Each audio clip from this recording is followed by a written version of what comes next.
और देखिए, सांसदी जाने के बाद राहुल गांधी ने प्रेस कॉन्फ्रेंस की और जमकर हमला बोला। कहा कि मैं किसी भी सूरत में डरने वाला नहीं हूं। सवाल सबसे बड़ा यह है कि 20,000 करोड़ रुपए किसके हैं? स्पीकर ने मुझे बोलने क्यों नहीं दिया? मैं सवाल पूछना बंद नहीं करूंगा। कुछ और बड़ी बातों का जिक्र करते राहुल गांधी ने कहा कि मेरी सांसदी जाना ये एक साजिश का हिस्सा है, क्योंकि मैंने डर देखा है पीएम मोदी की आंखों में।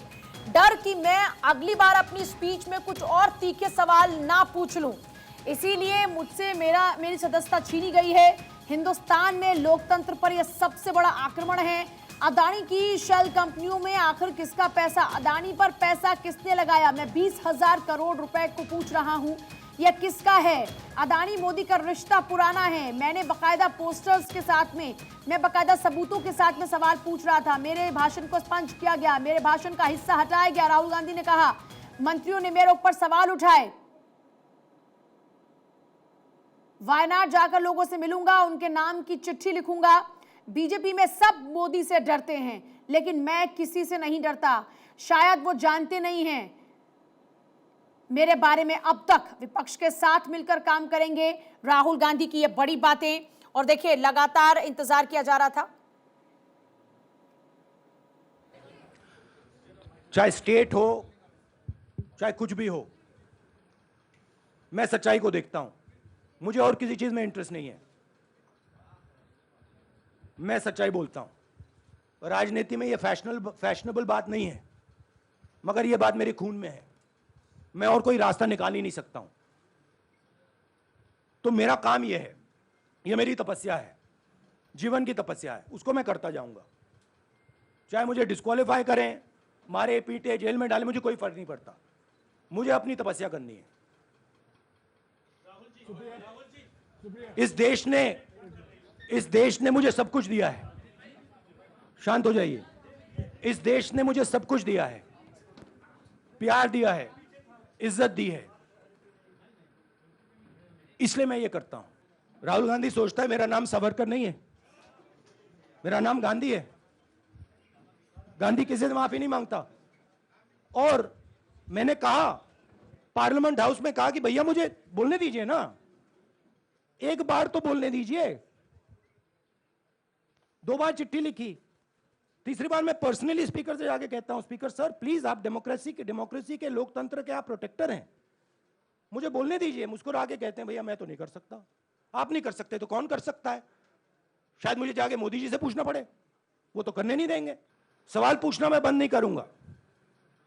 नरेंद्र मोदी जी का अदानी के साथ क्या रिश्ता है?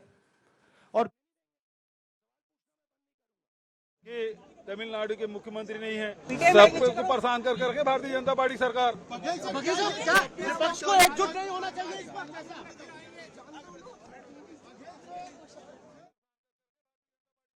के बीच रहूंगा, यही मेरा काम है।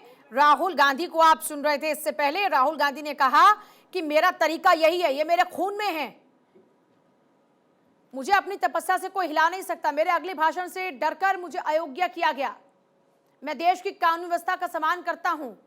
सवाल पूछना मेरी तपस्या है। हम विपक्षी दलों के साथ मिलकर काम करेंगे। वायनाड जाकर मैं लोगों से मिलूंगा। बीजेपी में सब मोदी से डरते हैं। मैंने स्पीकर को 2 बार लेटर लिखा। अक्षय राय मेरे साथ, मेरे सहयोगी इस वक्त जुड़ रहे हैं। अक्षय, राहुल गांधी बोले और खुलकर बोले और ये बताने की कोशिश की कि ये मेरे खून में है, मैं रुकने वाला नहीं हूं, मुझे मारो पीटो, जेल में डालो या कुछ भी करो।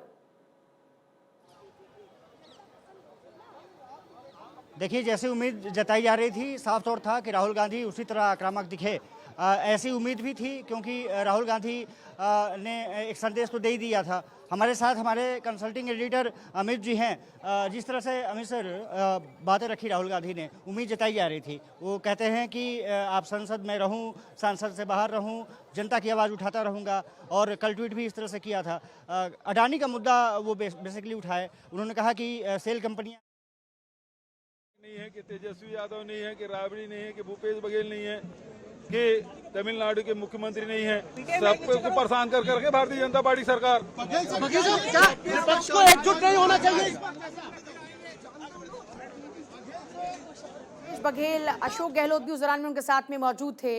और अब राहुल गांधी की बात क्लियर हो ही चुकी है। अक्षय और अमित जी वहां पर इस वक्त मौजूद हैं कांग्रेस मुख्यालय पर ही। अक्षय, अमित जी विस्तार से बताइए। मैंने कहा अक्षय, आपने देखा राहुल गांधी का जो आत्मविश्वास था, खासतौर से प्रेस कॉन्फ्रेंस में जो दिख रहा था, वो उससे लबरेज थे और उन्हें कहीं भी कोई ग्लानि नहीं महसूस हो रही थी जो कोर्ट का फैसला आया या जो सदस्यता गई है उसकी। तो सबसे बड़ी बात जो पॉलिटिकल सिस्टम में होती है कि क्या आप किसी ऐसे प्रकरण के बाद जब आपकी सदस्यता चली गई, इससे बड़ा तो सांसद के जीवन में या जनप्रतिनिधि के जीवन में कोई वाकया नहीं होता है, लेकिन राहुल अपने स्टैंड पर पूरे तरीके से खड़े दिखे और जो बयान उन्होंने दिए वो बयान अपने आप में पर्याप्त थे। हालांकि कई सवाल ऐसे हुए जो राहुल के ऊपर बहुत कटाक्ष करने वाले थे, जैसे आपने सुना ओबीसी का मामला। राहुल ने कहा कि ओबीसी डिस्ट्रैक्ट करने का मामला है। उसके पहले राहुल ने अपने 100 मोटो में कहा कि जो विदेश में उन्होंने बोला है ऐसा कुछ भी नहीं है। और यही नहीं, उन्होंने एक चीज की और सफाई दी या तस्दीक की अक्षय की भारत ने हमें बहुत कुछ दिया है और ये लोकतंत्र सबसे बड़ा है, लेकिन आज ये लोकतंत्र खतरे में है। तो कुल मिला आवाज उठा रहा हूँ, ये मामला मोदी से जुड़ा हुआ, मोदी अडानी से जुड़ा हुआ है, ओबीसी समाज से नहीं, ओबीसी समाज से ही जुड़ा हुआ है ये मुद्दा, क्योंकि मोदी नाम के जितने भी सरनेम होते हैं वो चोर होते हैं, ये हमने नहीं कहा, ये श्रीमान राहुल गांधी जी ने ही कहा। उसके बाद कोर्ट ने उनको कहा कि क्या आपने पूरे समाज का अपमान किया, माफी मांगोगे? तो अहंकारवश, घमंडवश, अकड़वश उन्होंने माफी नहीं मांगी, जिसके कारण as per the provision of the law IPC section 499, 500, PR people representation act section 8 part 3 और उसके बाद और अभी शिवराज सिंह चौहान क्या कुछ कह नजर है वो भी सुनिए। कि ये गरिमा है सांसद की, पूरे देश ने देखा है कि आप विवादित बयान पहले भी देते रहे। पंजाब के युवाओं का, यूपी के युवाओं का आपने मजाक उड़ाया है। मंदिर में जाने वालों को छेड़खानी करने वाला बताया है। सर्जिकल स्ट्राइक पे आपने सवाल उठाए, सेना पर भी आपने सवाल उठाए। आपने तो जब आपके प्रधानमंत्री मनमोहन सिंह जी हुआ करते थे, एक ऑर्डिनेंस किस ढंग से फाड़ के उनका अपमान किया था। ये ताला उस वक्त राहुल जी आपके और कांग्रेसियों के मुंह पे क्यों नहीं लगा? आज ताला लगाने की नौटंकी कर रहे हो। सही बात यह है कि कांग्रेस आज देश के लिए समस्या है और कांग्रेस की समस्या राहुल गांधी है। धन्यवाद।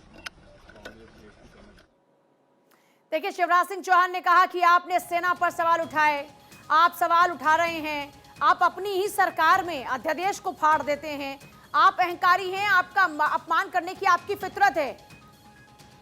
हमले भी शुरू हो चुके हैं। अमित जी और लगातार वहां पर अक्षय मौजूद हैं इस पर कांग्रेस मुख्यालय पर। अक्षय, अब बीजेपी की तरफ से भी हमले आने शुरू हो चुके हैं। वो कह रहे हैं कि ये मामला तो ओबीसी का ही है और ये कोई पहली बार नहीं कि जब अपमान किया हो राहुल गांधी ने। वो देश का अपमान करते हैं, वो सेना का अपमान करते हैं, वो अपनी ही सरकार का अपमान करते हैं, मनमोहन सिंह का अपमान करते हैं। देखिए, निश्चित रूप से शिवराज सिंह चौहान ने तमाम सवाल उठाए हैं। सेना का अपमान का मुद्दा हो या वो कहते हैं कि पहले भी आपके मुंह में ताले लगे थे, विदेशों में जाकर के आप भारत की छवि खराब करते हैं, ओबीसी के समाज का अपमान करते हैं। शिवराज सिंह चौहान ने साफ तौर पर है कि एक हमला शुरू हो चुका है बीजेपी का फिर से। बिल्कुल, और अब से थोड़ी देर के बाद भारतीय जनता पार्टी की एक प्रेस कॉन्फ्रेंस भी है जिसमें राहुल गांधी के इन तमाम प्रेस कॉन्फ्रेंस में जो राहुल गांधी ने सवाल उठाए हैं अक्षय, उसका जवाब देने की कोशिश भारतीय जनता पार्टी करेगी। कुल मिलाकर अब ये राजनीति की लड़ाई हो गई है, वर्चस्व की लड़ाई है। और इसमें एक तरफ अब जैसे राहुल गांधी ने कहा कि विपक्ष एक साथ है और विपक्ष के तमाम नेताओं का उन्होंने धन्यवाद किया अक्षय,